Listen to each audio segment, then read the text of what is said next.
jaalata.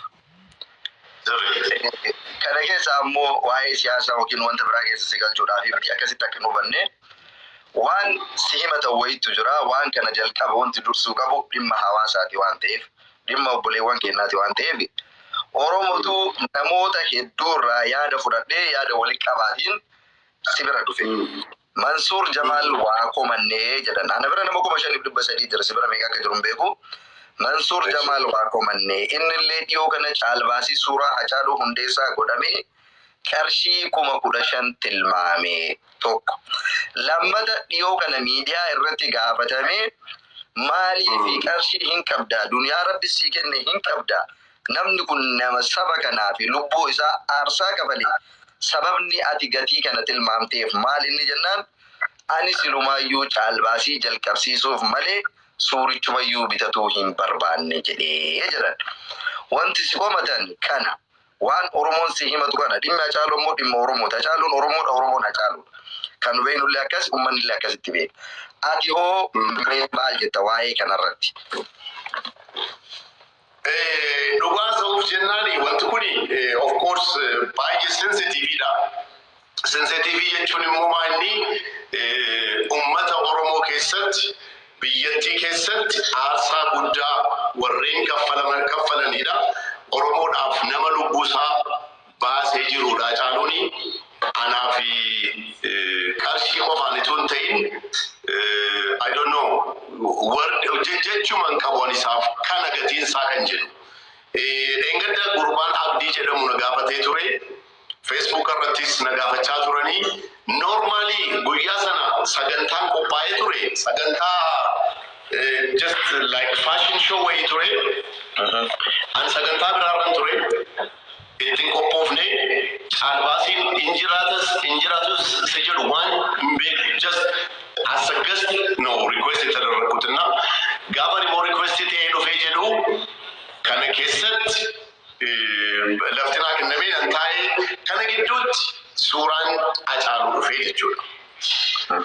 Suuraan Hacaaluu ana qofaaf itoo hin ta'in uummata Oromootii fi farankaadhaan waan tilmaamamu miti.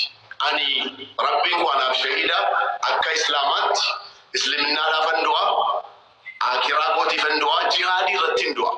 Hacaaluun haa deebi'u du'ii fi naan jennaan wallaahi Rabbiin koo shahida an du'ee isa deebisuun barbaadan. Ituu naa ta'e akka Islaamaatti du'uu kan hin qabu jihaadii qofaaf waa biraatiif du'uu hin qabu.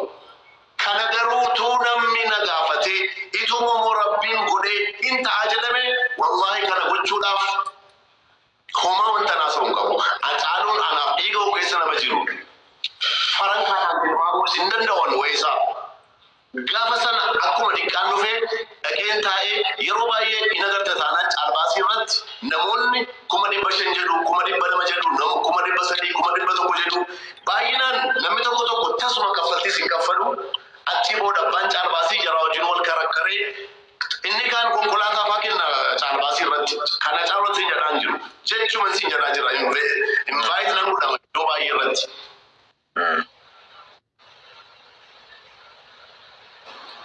Sorry, guyyaa sana garuu bilbila ofirraa cufi.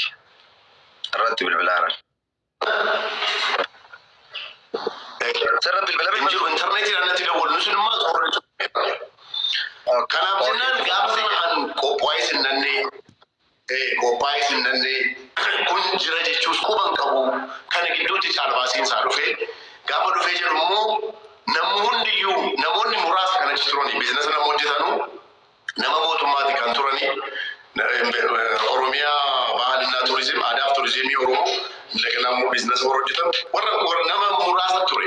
Kana gidduutti hundiyyuu gaafa cal jedhee jedhu jalqabuu gatii qabnuuf of course dogoggorri koo 100 jalqabuun irra ture yookiin 50 jalqabuun irra ture yookiin miliyoonaan jalqabuun irra ture. Anaaf garuu Hacaaluun horiidhaan nama deebi'u yookiin immoo horiidhaan waan tilmaamamu gatiin taaneef yeroo sana dhaabbata sana qopheesse qarqaarsa gatii ta'eef malee Hacaaluun koo ruuhiidhaan naa deebisa jennaan birrii koo miti. Ruuhii koo kenneefii nan deemaan siin jedhaa jira.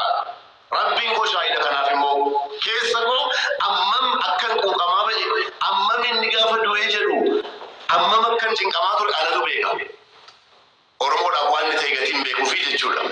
Kanaaf jennaan ani kana caalbaasii dhuma sana jalqabsiisuudhaaf malee kana yaadees miti deebi'ee immoo dubbiin kun akkana ta'a jedhees miti. Egaa wanta akkanaa immoo gaafa dhufee jedhu akka balleessaatti naa ilaalamee jennaan I'm so sorry. Mazaafa keenyaan yaa'u mambarka qaayichaan dhiifama guddaa naa godhaa jedheen sin gaafadha. Mambarka kaan lafa jedhu mambarka maal akka ta'e beektaa ilaa dhimmi Hacaaluu dhugama dubbatuudhaaf dhimma kenna hundaadha madaa hundaadha.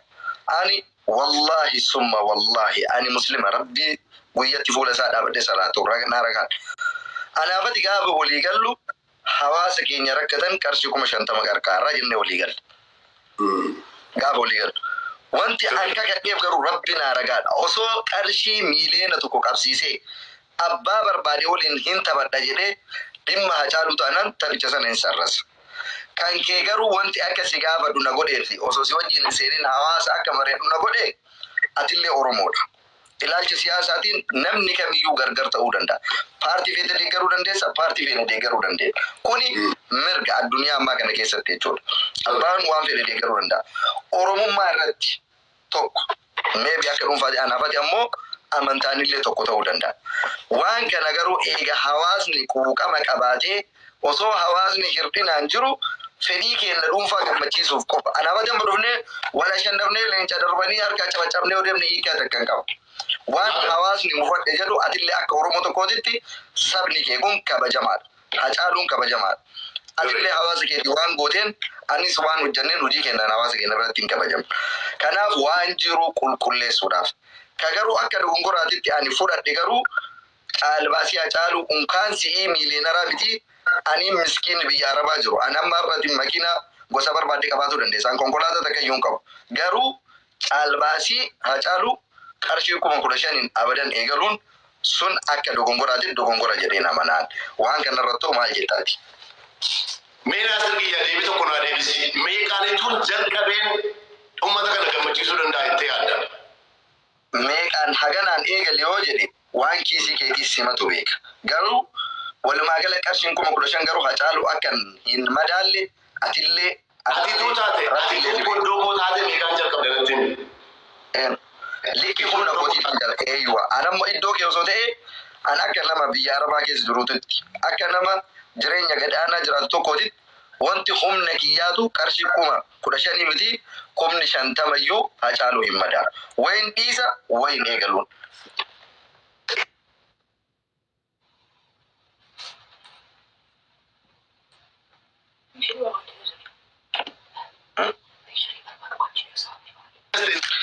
Giifti homaatu naan kenna. Anaa giifti tokkollee naan darbina. Okay. Abaaboo tokkollee naan darbina. Yoo dandeessan taaptaaf godha. Yookiin waan tokkollee irratti hin darbina ammaaf. Eshi itti fuuf Mansuure neetworkii keetti gidduu dhaabataa jira kiyya. Anituun sanaan hin jalqabne namni biraas hin jalqabu ta'uu hin mala. Hangiin jalqabsiisee dorgomsiisee sadarkaa ol kaasee akka ani sagantaa biraarraa dhufe. Sagantaa biraarraa gaafa dhufus Oromoo kootu nu haamee achis horii baasanii kanan dhufe. Kaleessa kaleen gaddaamuu sagantaa biraarratti akkuma kan horii baasanii. Namni koo miidiyaa irratti akkanaatu kana miti bare. Birriin 10,000 si rakkisuu danda'a. Miliyoona taate birrii 10,000 50 si rakkisuu danda'a. An nan bita jennaan waan sana aluma sanan konkolaataa keessaa birrii amma birrii 30,000 harka ture yooma deemee jedhee amma 40,000 deemeen konkolaataa keessaa baaseetti kennee godhaa kun fudhadhaadha kana yaade. Guyyaa sanatti waan nama sadii kaffaleen dhufeen lammata immoo wanti naa ilaalamuu qabu akka nama biizinasa tokkotti yeroo hunda horiin sirkan jiru. Caalbaasii kana dorgomee 500,000 jedhee ookas miliyoona 1 jedhee yoon hin kaffalle hin ta'anatti guyyaa sanatti. Jarri kun warra qopheessanidha. Garuu as a business guyyaa sana kan itti qophaa'ee deemu gatii hin jirreef ilaamatu caalbaasiin wanta akkanaa jira tunaan jedhanii ookiin hin naqu ookiin immoo itti qophaa'ee deema ookiin cheekiin kennaaf guyyaa kanatti isinii kaffalaa guyyaa tokko 10 booda ookiin 5 booda birrii ammanaa jechuun hin danda'a. Angaruu kana yaade ala sana caalbaasiidhuma kana jalqabsiisuudhaaf karaarra waamanii gatii dhufaniidhaaf malee I keessa koo rabbii koof arga oromoon dhiiga oromootiin hin garan jiraataa jiru. Itun kuma shantama jedhee jiraadhees koo ammas qeeqamuun koo nafu. Itun kuma dhibba jedhee jiraadhees ammas qeeqamuun hin nafu. Kun garuu ishuun akkana hin kaa'ataanaan boriftaan sibiram almost namni kuma shan ja'an jiraata ana bira nama kuma torbaaf dhibba shantu jira na bira walumaa galatti. Ilaatiga almost demmo namni kuma torban kana keessa namni kumaatam riikabri godhaa jira kana. Boriftaan Oromoo meeqa bira dhaqaa jira wanti kun. Namni akkamiin ishi wanta kana gaafa dhufee jedhu akkamiin wal qarqaaruu dandeenya naasir koonatti nimi. Oromoon jibbaatti kaasee gaafa jedhamu boriftaan immoo wanta kana gaafa dhufee jedhu namni wal qarqaaruu hin dhiisuu hiinatti himi. Sagantaan kuni sagantaa caaluu miti. Sagantaa caaluudhaaf qophaa'e miti. Yookiin immoo teeletoonaa caaluudhaaf kennamaa jiru miti. Just randomly suuraa acaalu jiraanaan jedhan ituun itti qophaa'in hin dhaqe. Keessa qoonatu beekama. Hin understand maaraga allabachu.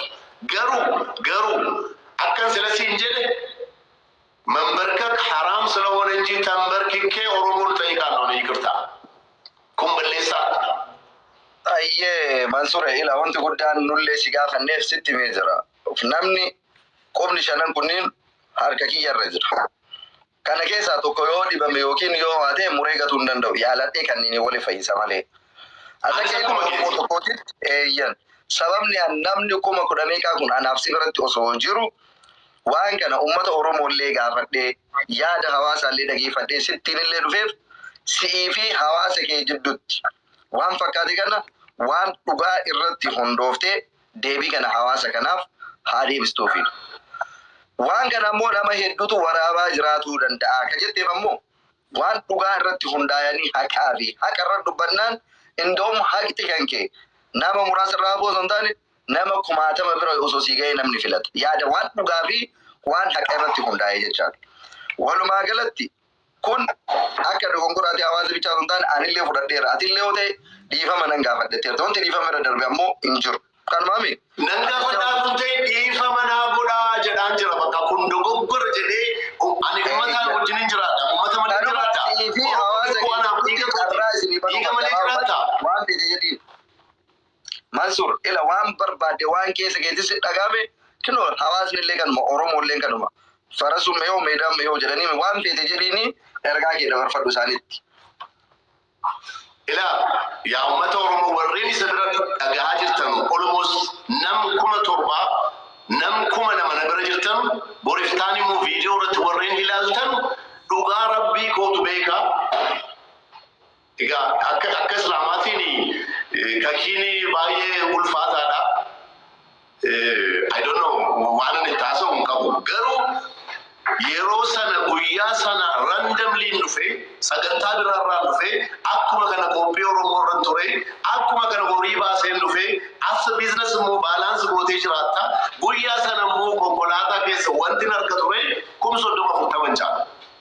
An caalbaasii furannaan way cheekii kenneen ba'aaluma sana way immoo kaffaleen fudha. Maaliif jennaan yeroo baay'ee hamiin nagaa. Abal konkolaataan kenna jedha hin kennu. Abal 500 bita jedha hin kennu. Namoota warra qopheessan hunda rakkina keessa uuma. Ji'a tokko ji'a lama ji'a sadii booda seeti kan birrii sana kaffalaa jiru. An garuu amma humna kootiitiin kanan deemu. Ala sana namoonni caal jennaaniin jalqabsiisuudhaaf malee sanarratti dhaabachuus hin barbaanne.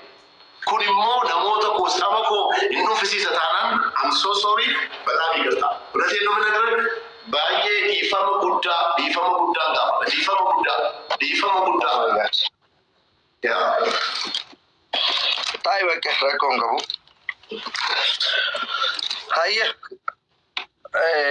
ummata Oromoo kabajamaa fi jaalatamaa Mansuur Abshir bakka homaa rakkoon qabu beektaa namni nama kiyya ka jedhu komataa nama kiyya ka jedhutti waa himataa hakikatti waan kana ammoo carraa kana argatuun keetu bareeda. Abshir Mansuur homaa rakkoon qabu Abshiri wanti guddaan ati jaalalaa fi kabajaa hawaasa keetiif qabdu yoo itti agarsiiste carraan guddaan kana jechuudha. Namoota 8,000 na bira jira 10,000 waliigala kasi bira jira waliin jechuudha.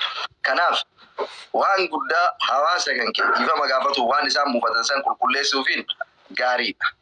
Walumaa galatti wanta nama siin jedhu barbaadu ammoo an waan kana kabajaan dhufee si gaafadhee hawaasni illee ammoo sin arrabsinee viidiyoo sirratti hin dalagne sin xiqqeessine hawaasni keellee jecha wanti guddaa namni tokko na arrabsee jira yoo jette ati argaa turte jechuudha. Namni si arrabsee namni si xiqqeesse waan tokko hin jiru. Kabajaan dhufanii abshir si gaafatanii atillee deebii deebistee jecha wanta caalu kanatu ammoo madaa qabna. Wallaahi namni waan madaa qabuu fi walumaa gala deebii Oromoo fakkaatu waan saba kee madaa waan dhiiga kee madaalu deebisuu keetiif dhugaa rabbi baay'ee galatoomsiin jechuu barbaada. Akka nama tokkooti jechuudha. Even ka wal mufiidhaa fi wal shakkiiti miti namni qabatamaan illee waan dogongoran Oromoon yoo dhiifama wal gaafatan ka boruutiif ammoo wal eeggataa kaardhaatiif walii dhiisanii waliin jiraatan jechaadha. Kanaaf amma anaafati geemii waliin taphannee yoo waliin injifannellee atillee injifattu anillee injifadhu nu lamaanuu ilmaan Oromooti. Hiika takka nuun qabu. Garuu wanti har'a